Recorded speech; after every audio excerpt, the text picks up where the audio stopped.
Assalamualaikum warahmatullahi wabarakatuh.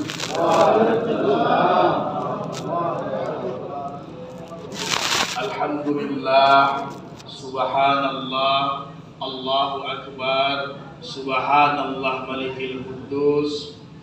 Ashhadu an la ilaha illallah wahdahu la syarika lah, wa ashhadu anna Muhammadan abduhu wa rasuluhu la nabiyya ba'dah. Bapak dan Ibu jamaah subuh yang semuanya kita insya Allah dimuliakan oleh Allah Subhanahu wa ta'ala. Alhamdulillah, Allah masih memberikan nikmat yang besar kepada kita sekalian. Apa itu nikmat yang besar?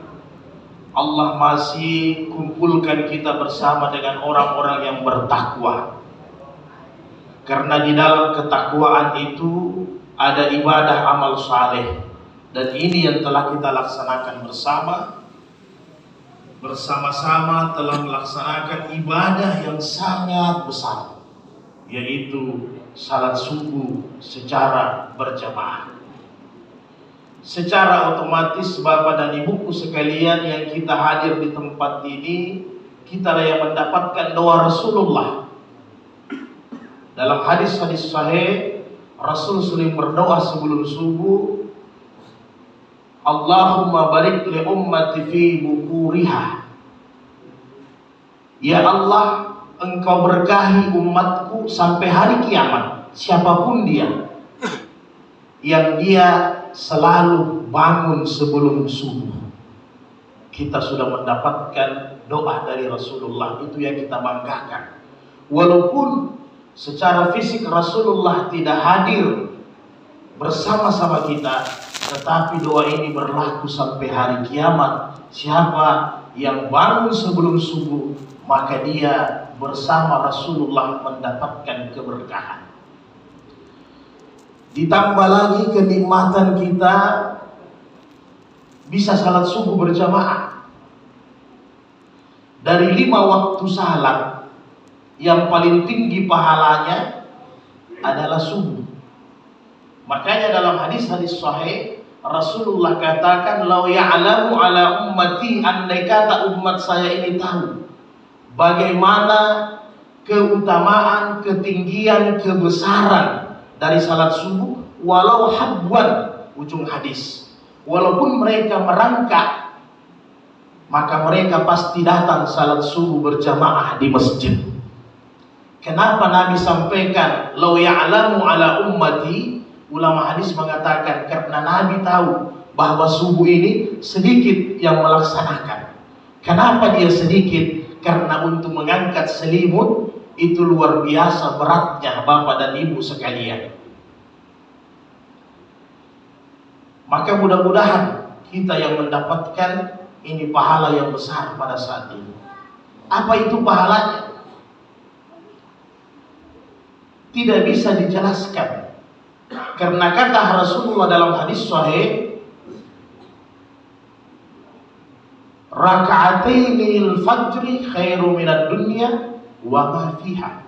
Salat sunatnya saja sebelum fajar itu lebih baik daripada dunia dan seisinya. Bagaimana subuhnya? Bagaimana subuhnya? Jadi tidak heran kalau subuh ini apa yang Allah janjikan kepada kita sekalian. Man shallal bardain, dalam hadis Bukhari Muslim, dakhala jannah. Barang siapa yang salat di waktu dingin. Bardain dari kata barid, dingin. Dain berarti ada 2 sembahyang di waktu dingin. Ulama hadis menjelaskan apa itu satu, asar. Karena matahari sudah mulai redah. Siapa yang melaksanakan subuh seperti begini, karena sunatnya saja lebih baik daripada dunia dan seisinya, maka otomatis dijamin oleh Allah masuk surga hamba itu. Subhanallah. Begitu banyak nikmat sebenarnya. Allah katakan lagi dalam Al-Quran, wa Qur'an al-fajr, innal Qur'an al-fajri kana mashhuda, kata Allah dalam Al-Isra. Salat subuhlah kalian, karena salat subuh itu lebih disaksikan, lebih banyak malaikat yang ada dibandingkan salat-salat lain. Jadi kita bersyukur Bapak dan Ibu, seandainya mata kita ini bisa melihat malaikat, ini malaikat lebih banyak datang salat subuh dibandingkan bersama kita waktu tarawih, waktu isya, waktu zuhur, waktu asar. Malaikat di waktu subuh jauh lebih banyak. Kenapa malaikat di waktu subuh jauh lebih banyak? Dijawab oleh Rasul dalam hadis-hadis sahih Bukhari Muslim. Tajtami'ul malaikatul lail wal malaikatul nahar. Karena di waktu subuh ini malaikat yang bertugas siang dan malam berkumpul bersama-sama kita salat subuh. Jadi mereka ini aplosan tugas sebelum mereka naik ke langit yang bertugas siang, mereka salat subuh dulu bersama kita. Baru ini malaikat naik berpisah, sehingga jumlah malaikat lebih banyak dibandingkan salat-salat yang lain. Jadi kita bersyukur. Malaikat yang naik akan bersaksi, memberitahu kepada Allah, walaupun Allah Maha mengetahui, bahwa si fulan saya tinggalkan mereka sementara melaksanakan salat subuh. Subhanallah. Jadi kalau kita hitung nikmat-nikmat subuh ini satu persatu tidak mampu kita hitung. Dan kita hadir di tempat ini Bapak yang dimuliakan Allah, ibuku sekalian. Kata Rasul dalam hadis sahih, siapa yang datang salat subuh berarti dia sudah memegang bendera keimanan. Siapa yang berpagi-pagi bersubuh-subuh langsung pergi ke tempat kerjanya, kata Rasul, ke ladang, ke kantor, ke sawah, ke pasar, sebelum mereka melakukan salat subuh, maaf, mereka lah yang membawa bendera-bendera syaitan. Maka kita bersyukur kita ini pembawa bendera-bendera keimanan. Inilah nikmat. Jadi kalau ditanya selama ini saya beribadah, mana itu nikmat yang saya dapatkan, mana balasannya, sudah ini balasannya. Jangan diukur dengan nilai dinar, dengan rupiah. Inilah balasannya. Allah tetap istiqamahkan kita dalam beribadah luar biasa. Jadi kalau mau dihitung, ada buku catatan subuh ini, tidak mampu malaikat ini hitung kita punya pahala. Kenapa? Karena ada kelipatan lagi bulan suci Ramadan. Tidak bisa dihitung ini pahala. Dan ini nanti bermanfaat insya Allah ketika kita dalam keadaan sakaratul maut. Belum di akhirat, masih sakaratul maut, ini subuh ini sudah bermanfaat. Nanti ada cahaya yang membisikkan di telinga-telinga kita. Belum lagi nanti dikubur, belum lagi nanti urusan akhirat. Sudah pasti, karena semua ini dicatat di buku saldo kita, di rekening kita untuk kehidupan akhirat. Itu otomatis. Jadi mudah-mudahan Bapak dan Ibu kita bisa dapatkan semua ini pahala. Jadi kalau mau ambil lagi pahala, bertambah lagi tambah pusing malaikat. Siapa yang kasih makan sahur orang tadi, lebih luar biasa lagi. Dibawa sahurnya ke masjid untuk orang i'tikaf, dibawa sahurnya ke tetangga untuk mereka datang untuk makan sahur. Maka ini bertambah lagi, karena di subuh hari ada dua malaikat yang Allah tugaskan berdoa setiap hari. Doanya simpel, ya Allah, tambah orang yang bersedekah sebelum subuh dan sesudah subuh, kemudian tahan rezekinya orang yang menahan rezekinya sampai selesai salat subuh. Jadi sebenarnya Pak Tamrin, kalau kotak amal itu bagusnya subuh ini lebih banyak daripada tarawih. Kalau mau ditanya mana tinggi nilai pahalanya, kita masukkan sedekah pada subuh hari ini lebih tinggi pahalanya. Tapi jangan sebentar kita tidak isi lagi kota amal, tetap istiqamah. Artinya kalau tanda-tanda kampung itu sudah sejahtera, akhiratnya sudah bagus, berarti sedekahnya jauh lebih besar di salat subuh.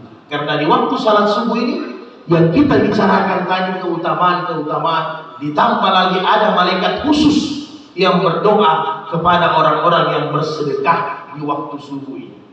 Jadi mudah-mudahan kalau ibu-ibu sudah dapat, karena ibu-ibu sudah masakkan bapak-bapaknya sahur dengan anak-anaknya. Bukankah hikmat di dalam rumah adalah sedekah bagi keluarganya. Inilah hebatnya ibu-ibu, tanpa kasih keluar uang sudah ada sedekahnya.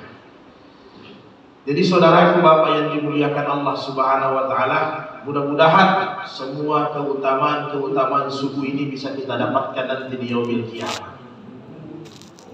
Ada lagi yang istimewa kata Nabi, supaya kita punya majelis nanti aktif, boleh kita sama-sama berdiskusi. Siapa yang salat subuh kata Nabi, basyiril fi zulami ilal masajid bin nuri tammi yaumal qiyamah.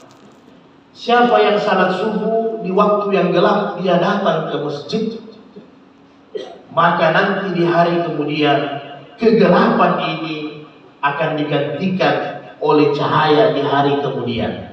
Ahli hadis mengatakan apa itu gelap? Karena sekarang tidak seperti dulu, sudah ada listrik, sudah terang semuanya jalan, masjid juga sudah terang. Minimal kata para ulama, kegelapan itu bukan hanya lampu. Di saat subuh itu mata kita gelap ingin tidur. Ketika kita mau bangkit, godaan mengantuk itu luar biasa. Tetapi ini bisa kita lawan, maka insya Allah nanti di hari kemudian Allah berikan cahaya di dalam kubur, Allah berikan cahaya di padang mahsyar, dan Allah berikan cahaya di siratal mustaqim, sehingga kita bisa masuk di dalam surganya Allah di hari kemudian. Amin ya rabbal alamin. Kemudian kita memberikan salawat ta'zim wal ihtiram kepada baginda Rasulullah sallallahu alaihi wasallam. Sebanyak-banyaknya salawat kita kirimkan. Satu kali dibalas 10, karena ini bulan Ramadan dilipat gandakan 50. Karena ini subuh bisa jadi wallahu yudha'ifu liman yasha. Allah lipat gandakan lagi lebih banyak dibandingkan di waktu-waktu yang lain. Dan kita semua yang hadir di salat subuh ini pasti dan pasti mendapatkan syafaat baginda Rasulullah di yaumil qiyamah nanti. Amin. Bapak dan ibu sekalian yang berbahagia, maka sedikit saya membuka karena ini belum sampai 10 Ramadan. Nanti ada hal-hal yang lain bisa kita bahas bersama. Yang utama dari semua ini ibadah puasa, tentunya usulnya, pondasinya adalah niat yang paling utama. Karena kalau tidak ada niat, fala siyamalah, tidak ada puasa bagi kita sekalian. Biasanya ini problemnya ketika mau imsak. Ini sering terjadi ketika mau imsak. Bapak dengan anak atau istri dengan suaminya sering berdebat. Pak, sudah imsak ini? Oh belum. Jadi saya kasih gambaran pilihan untuk kita semua yang sesuai dengan nas Al-Quran dan hadis yang sudah dirangkum oleh ulama-ulama ahli sunnah dalam 4 mazhab. Saya ringkas. Menurut mazhab Imam Ahmad, melakukan niat ibadah puasa itu sebelum fajar. Ketika belum terjadi itu kata-kata imsak, sudah harus menguatkan niat di dalam hati bahwa saya ingin berpuasa. Jadi menurut mazhab Imam Ahmad, mazhab ini dikuatkan oleh Imam Syafi'i yang mayoritas Asia Tenggara, Palestina, Mesir, ini mayoritas. Kata Imam Syafi'i, niat itu sebelum fajar, tempatnya sebelum tidur. Tempatnya sebelum tidur. Maka sudah menjadi kebiasaan kita di Indonesia, imam itu pimpin kita niat kalau habis salat tarawih supaya tidak terlupa. Biasanya ada niat diperbarui setelah salat tarawih yang biasa kita kenal, nawaitu shauma gadin dan seterusnya lillahi ta'ala. Saya berpuasa besok karena perintah Allah fardu di bulan Ramadan karena Allah Subhanahu wa taala. Ini mazhab Imam Syafi'i. Kemudian mazhab Imam Hanafi mengatakan demikian, bahwa niat itu bisa sebelum fajar, bisa juga sesudah fajar. Jadi kalau Imam Hanafi, kenapa bisa sesudah fajar? Kata Imam Hanafi, apabila ibadah itu bukan hanya puasa, apabila ibadah itu ibadah yang sudah ditetapkan di dalam Al-Quran atau hadis, ibadah yang telah ditentukan, maka boleh kita berniat baik sebelum fajar maupun sesudah salat fajar. Dari semua pendapat Imam Mazhab ini, semua berdasarkan nas dari Al-Quran dan dari hadis. Imam Ahmad mengatakan, kenapa harus berniat sebelum fajar? Sesuai dengan hadis sahih Nabi dari Hafsah, dari Umar, bahwa man lam yubayyin qabla al-fajr, siapa yang belum meniatkan niatnya sebelum fajar, fala siyama lahu, maka tidak ada puasanya. Ini dasarnya Imam Ahmad. Kemudian dasarnya Imam Hanafi, ini dasarnya Imam Ahmad dengan Imam Syafi'i. Dasarnya Imam Ahmad, Imam Hanafi mengatakan boleh sesudah fajar, sesudah makan sahur, itulah bahasa mudahnya. Boleh kita berniat sesudah makan sahur, karena dari Al-Quran, di Al-Baqarah, wa kulu wa asrabu, kata Allah, makan dan minumlah kalian hatta yatabayyana al-haydul abyad minal haydil aswad minal fajr. Makan dan minumlah kalian sampai kelihatan fajar putih dan fajar hitam, perbedaannya. Kalau dalam fikih nanti dibahas fajar kazib dengan fajar shadiq. Kapan-kapan kita bahas mana tanda-tandanya, bagus di praktek. Makan minumlah kalian sampai kelihatan itu fajar putih dengan hitam, masuk salat subuh. Minal fajar. Summa atimmu siyama ilal lail. Setelah itu kau niatkan berpuasa sampai malam. Ini Al-Quran. Sehingga atas dasar ini boleh kita berniat sesudah makan sahur, kalau memang dilupa. Kemudian Imam Malik mengatakan semuanya boleh. Kenapa? Karena dia ambil dari hadis sahih Bukhari Muslim yang ringkasnya, innamal a'malu binniyat. Setiap amal tergantung dengan niatnya. Penjabarannya ini Imam Mazhab kira-kira begini. Ibadah yang sudah ditentukan, misalnya tadi salat subuh. Di antara kita yang beda pahalanya salat subuh, siapa yang berwudu dari rumah. Kalau dia berwudu dari rumah tadi, berarti lebih tinggi sedikit nilai pahalanya daripada berwudu di masjid. Bukan berarti kasih habis air di masjid, tidak juga. Tapi begitulah caranya Allah memberikan pahala. Ketika kita dari rumah berwudu, Imam Malik katakan, ini kita wudu tidak mungkin tidak ada niat kalau orang waras. Pasti dia punya niat kalau orang waras. Kenapa saya berwudu? Saya ingin salat subuh. Maka kata Imam Malik, itulah usallinya pada saat itu. Begini juga ibadah puasa. Ibu-ibu yang memasak bangun jam 3, jam 4, pasti ada sebabnya. Kenapa dia memasak? Kalau ditanya, ibu, kenapa memasak? Karena untuk makan sahur. Kenapa makan sahur? Karena mau puasa untuk besok. Maka inilah niatnya pada saat itu, nawaitunya itu. Jadi dengan penjelasan Imam Mazhab tidak bisa kita bertengkar. Dua-dua bisa. Itu bagusnya kalau di zaman Nabi, Pak Tamrin, 2 azannya subuh. Tapi kalau di sini atau di Palu harus dimusyawarahkan dulu dengan masyarakat. Kalau 2 kali nanti azannya ribut. Ada aliran baru lagi sama Ustaz Tamrin. Akan begitu. Karena dulu di zaman Nabi, Bilal dengan Abdullah ibnu Maktum tidak berteriak sahur-sahur, tidak. Diganti dengan azan. Tukang azannya Nabi itu ada 2. Karena waktu itu orang azan selalu rebutan tarik-tarik baju sampai robek baju. Maka Nabi tunjuk 2 tukang azan. Dibuatlah musabakah. Dari sini orang mengambil dalil musabakah itu boleh. Kata Katanya begitu, karena memang Nabi pilih 2 orang. Ternyata yang terpilih Bilal bin Rabah dengan Abdullah bin Maktum. Yang pertama azan jam 3, itu Bilal bin Rabah ditunjuk sama Nabi. Untuk azan subuh itu Abdullah bin Maktum, sahabat yang buta. Sehingga kata Nabi dalam hadis sahih, apabila kalian mendengar azannya Bilal, jangan terpengaruh, makan saja, minum saja. Kata kasarnya, berhubungan saja, masih boleh. Nah, kira-kira gitu, berhubungan saja masih boleh.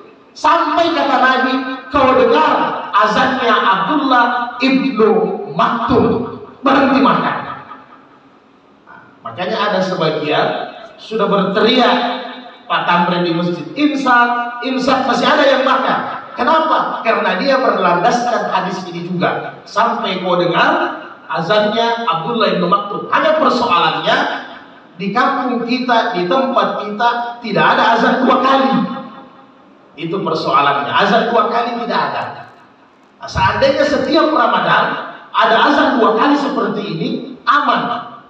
Jangan terpengaruh dengan azannya fulan, nanti dengan azannya Abdullah, berarti aman. Karena memang di zaman Nabi tidak berteriak orang dengan kata-kata sahur. Tapi sekarang ini karena modern dimodifikasi, sehingga ulama bilang boleh, ya kan, tidak ada masalah. Tapi alangkah bagusnya memang ada 2 azan. Ini hadisnya sahih dan ini terjadi di zaman Nabi. Bahkan di zaman Nabi sesudah Ramadan juga sempat dibuat untuk membangunkan orang salat tahajud, untuk mengingatkan orang salat malam. Jadi inilah dasar-dasarnya ini kalau waktu-waktu imsak. Nah, ini juga susahnya karena di negara kita sudah pakai kata-kata imsak. Jadi begitu. Jadi karena sudah pakai kata-kata imsak, ini lain tersebar. Sebenarnya kalau bilang imsak hanya jadwal puasa saja, tidak usah jadwal salatnya. Nah, ini kan hari ini tidak apa-apalah. Itu ulama membolehkan. Tapi paling tidak jangan jadi problem ini. Batal puasanya, akhirnya sering terjadi masalah imsak, masalah niat. Ini jadi persoalan. Banyak yang syak, ragu. Sedangkan kata Nabi, jangan kalian beribadah dalam keadaan syak, dalam keadaan ragu. Itu menyebabkan ibadah kita tidak diterima oleh Allah ketika dalam keadaan ragu. Jadi kuatkan niat. Bagaimana dengan melapaskan nawaitu, dengan melapaskan usalli? Dari mazhab Imam Syafi'i membolehkan, ada dasarnya. Karena biasa kita ini sering tak lupa, sering juga loyo-loyo, sering lemah. Maka dibuatlah itu lafaz. Kata Rasul dari hadis-hadis sahih, al-iman tasdiqu biqalb. Iman itu diyakini dalam hati. Wa iqra'u bil lisan, wa 'amalu bil arkan, dan seterusnya. Kata Rasulullah, iman itu di dalam hati, kemudian dikuatkan dengan lisan. Inilah pendapat Imam Syafi'i. Sehingga kita harus berniat ketika mau beribadah, termasuk usalli fardhu subhi raka'ataini lillahi ta'ala. Begitu juga termasuk nawaitu shauma gadin lillahi ta'ala. Ini yang disebut dalam fikih adalah takwiyah. Takwiyah itu adalah penguatan. Jadi sudah diikat dengan niat hati, ditambah lagi ikatannya dengan niat lisan. Maka kalau ini nanti ibadahnya tidak beres, berarti ikatannya tidak kuat. Sudah diikat, didobel ikatannya. Ketika siang masih gibah, ketika siang masih berbuat kekurangan-kekurangan dalam hal puasa, maka berarti ikatannya kira-kira tidak kuat pakai tali rafiah. Bukan tali yang kuat, karena sudah 2 kali, sudah hati diikat lagi dengan lisan. Maka ini dibolehkan. Sehingga jangan kita sibuk. Tidak ada sunnahnya Nabi. Tidak ada sunnahnya Nabi melepaskan itu sebelum angkat takbir. Jadi ada namanya takbir. Mengangkat dengan mentakbirkan, jangankan sebelum takbir. Sahabat bahkan pernah ketika Nabi sesudah sami Allahu liman hamidah, dia sempat keluarkan kata-kata yang tidak biasa Nabi sampaikan. Hamdan kasiran thayyibah mubarakah fi. Hadis sahih Bukhari Muslim. Bahkan Nabi setelah salat tanya, siapa yang mengucapkan itu kata-kata yang tidak biasa saya ajarkan? Karena Nabi ajarkan itu kurang lebih ada 4 saja. Rabbana lakal hamd, Rabbana lakal hamdu, dan seterusnya. Kenapa tiba-tiba ada saya dengar yang di luar yang saya ajar? Sahabat takut. Katakan saya mengucapkan. Karena Nabi bilang, saya lihat ketika itu kata-kata hamdan kasiran, puji yang besar bagi Allah, tiba-tiba malaikat ratusan ribu datang mengambil itu doa. Luar biasa. Jadi itu hal yang biasa. Nanti kapan-kapan kalau dibahasnya tidak pernah Nabi sampaikan, panjang lagi ceritanya. Jadi Bapakku sekalian, Ibuku sekalian, begitulah kira-kira tentang serba-serbi niat di dalam bulan Ramadan. Jadi tidak ada yang dipersilakan. Orang mau nawai itu boleh. Kemudian dia mau pasang niat sesudah habis makan sahur boleh, sebelum makan sahur malam boleh, kemudian habis tarawih boleh. Yang tidak boleh adalah orang yang tidak berniat dan tidak puasa di bulan Ramadan. Ini yang salah.